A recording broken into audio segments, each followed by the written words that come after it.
د لوی او بخښونکي خدای تعالی په سپېڅلي نامه د افغانستان ملي ټلویزیون قدرمنو لیدونکو په سلامونو او نیکو هیلو مو هرکلی کوو په دې هیله چې ټول به روغ جوړ خوښ او خوشحاله وئ او د خپرونو تر پایه به زموږ ملتیا وکړئ د افغانستان د اسلامي امارات د فرهنګي چارو د کمیسیون له مسؤل او بیان مولوي ذبیح الله مجاهد سره د افغانستان د اوسني سیاسي او امنیتي وضعیت په اړه ځانګړې مرکه لرو تاسو ته بیا هم هرکلی کوو په دې هیله چې تر پایه مو ملتیا وکړئ مجاهد صاحب ستړی مه شئ خپرونې ته په خیر راغلی مننه تاسو ته هم خپل سلامونه وړاندې کوم او ټولو اورېدونکو لیدونکو ته د زړه له کومې خپل درناوی او سلامونه وړاندې کوم ډیره مننه په خیر راغلی بیا هم مولوي صاحب تاسو د افغانستان اوسنی وضعیت سیاسي امنیتي څنګه ارزوئ کومې خواته روان دی بسم الله الرحمن الرحیم حامد و مصلیان اما بعد یو شی خو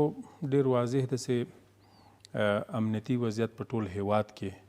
ډیر د ډاډ او اطمینان وړ ده دا څو ورځې کېږي موږ باید له د تحولاتو نه را په دې خوا په ټول هیواد کې موږ داسې دلخراشه پیښه نه لرو چې هغه د امنیتي لحاظه پیښه وبلل سي او خوابدی رامنځته کړي یا موږ تاسې پرې باندې خواشیني سو د ټولو ولایتونو په مراکزو کې په ولسوالیو کې بشپړ امنیت تامین ده همداراز کابل ښار سره له دې چې ډېر لوی ده الحمدلله مکمل امنیت پکې تامین سوی او کوم هغه تشویشونه چې وجود یې درلود د هغو په رفع کېدلو کې ورځ په ورځ امنیتي مسؤلین ګام اخلي کار کوي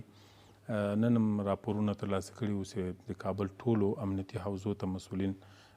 ټاکل سوي دي ځانګړې شمېرې هم اعلان سوي دي د دې دپاره چې د هیواد دغه پلازمینه کامل د امن زانګو د امن کور سي او د خلکو ژوند هر څه بهتره تامین سي او دا د امنیت بشپړوالی او دا لا د ډاډ وړ کېدو په لور باندې لام ګامونه اخلي امید کوو چې په راتلونکي کې هیڅ داسې پیښه ونه لرو چې هغه امنیتي پیښه وبلل سي او ټول هیواد کې به انشاءالله سرتاسري امنیت تامین وي بله او سیاسي وضعیت کومې خواته روان دی بلې سیاسي وضعیت هم موږ تاسې شاهدان یو چې حالات خو ډېر نوي دي مشران د اسلامي امارت مشران ټول بوخت دي په دې باندې چې یو ښه قوي حکومت رامنځته کړي داسې حکومت چې هغه د خلکو سوالونو ته ځواب وویلی سي په څو راستو کې اول مهمه راسته دا ده چې امنیت د هیواد یو اساسي غوښتنه ده د هیوادوالو تقاضا ده ځکه په هر هیواد کې چې امنیت نه وي موږ تاسې که هر څومره امکانات ولرو که هر څومره پیسې دلته ولرو که هر څومره شتمني ولرو هغه افغانان نسي خوشحالولی موږ تاسې تجربې حاصلې کړي دي نو امنیت یو ډېر بې بدیله نعمت ده نو د دې دپاره چې امنیت سرتاسري تامین شي زموږ مشران په دې باندې هم بوخت دي دوم سیاسي ټیکاو دپاره هغه نظام چې منځته راځي هغه باید د هیواد غوښتنې د خلکو هیلې دا پوره کړي د دې دپاره کار روان ده په جدیت سره ګامونه اخیستل کیږي او انشاءالله په نږدې راتلونکي کې به موږ تاسې د نظام د اعلانېدو شاهدان اوسیږو او هیواد ته به ورځ په ورځ باندې انشاءالله ډاډ او اطمینان په مختلفو عرصو کې که امنیتي دي که سیاسي دي او که اقتصادي دي په دې برخو کې به انشاءالله تاسو په بار په رسنیو کې له ملي ټلویزیون همداشان د رسنیو مرکز نه د ټول شموله حکومت غږ راوچت کړی و خبره مو کړې وه یعنې څرخ هم ټول شموله حکومت په دې ټول شموله حکومت کې به د تېرې دورې یعنې د تېر حکومت د تېرې ادارې کارکوونکي هم راڅرګند شي اصلي موضوع دا ده چې ټول شموله حکومت مقصد دا ده ډېر تر ډېره چې افغانان پکې ځان وویني افغانان خپل استازي په نظام کې وویني او موږ په دې باندې کار کوو دا اوس دغه سیاسي پروسه احتیاط سره روانه ده او تر حده پورې موږ بتې بولو دا هم د دې دپاره ده چې شمولیت کامل سي شمولیت پکې راسي او ټول اړخونه هم د هغو تقاضاوې تر حده پوره وي او هم راضي وي هم ډاډ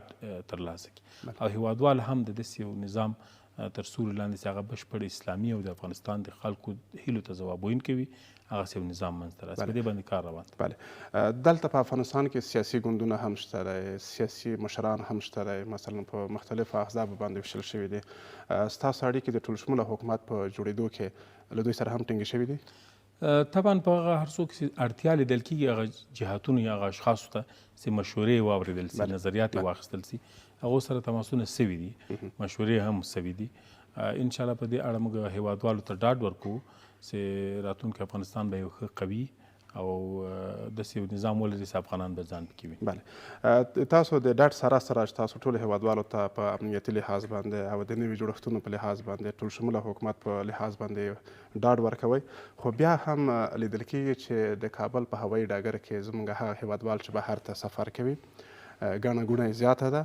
په دې باندې اوس هم دوی باوري نه دي چې آیا دغسې قوي نظام چې تاسو مثلا سپارښتنه کوئ رښتیا به هم رامنځته شي او که نه، او د دې امکان هم شته ځکه چې تاسو څرګندونه کوئ معلومیږي د دغه مسؤلیت د چا په غاړه دی دغه هیوادوال چې مثلا په غیر مسؤلانه بلې موږ تاسې شاهدان یو چې متاسفانه امریکایانو د دې سره سره چې زموږ هیواد اشغال کړی 20 کاله موږ د جګړې په میدان کې وساتلو او 20 کاله زموږ په هیوادوالو باندې بمونه وورول او دلته خلک ووژل، په آخر کې هم داسې یو ګام اخلي متاسفانه چې هغه افغانانو ته په ضرر او زیان تمامیږي. اول د امریکایانو لخوا نه او د امریکا د سوري لاندې نظام لخوا نه چې مخکې تیر سو د هغو لخوا نه بشپړې بې کفایتۍ وسوې. داسې موږ قوتونه د کابل په اطرافو کې راټول کړه او مخکې له دې نه اعلان وکړه چې موږ کابل ته نه داخلیږو. مطلب دا و چې دلته په کابل کې هغه حالت کنټرول حالت کې موږ ته را انتقال سي، داسې بې بندوباري پېښه نه سي خلکو ته تشویش پیدا کړي، بانکونو ته ضرر ورسېږي، سفارتخانو ته ورسېږي، په مسؤلیت سره موږ باید ګام پورته کړو. متاسفانه دلته تېره اداره وه هغو بې کفایتۍ وښوده، هغه د امنیت په تامین کې پاتې راغلل، ټولې امنیتي حوزې وتښتېدې او واشانو غلو داسې خلکو ته زمینه مساعد خلک یې له تشویش سره مخ کړل. دا یوه بې کفایتي.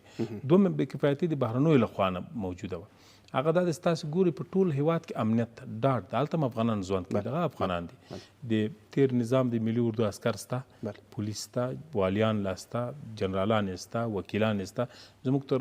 وکیلان د سیمو کې ټول اوسېږي ژوند کوي د ارام، موږ ټول ته اطمینان ورکړی، هغو ته ډاډ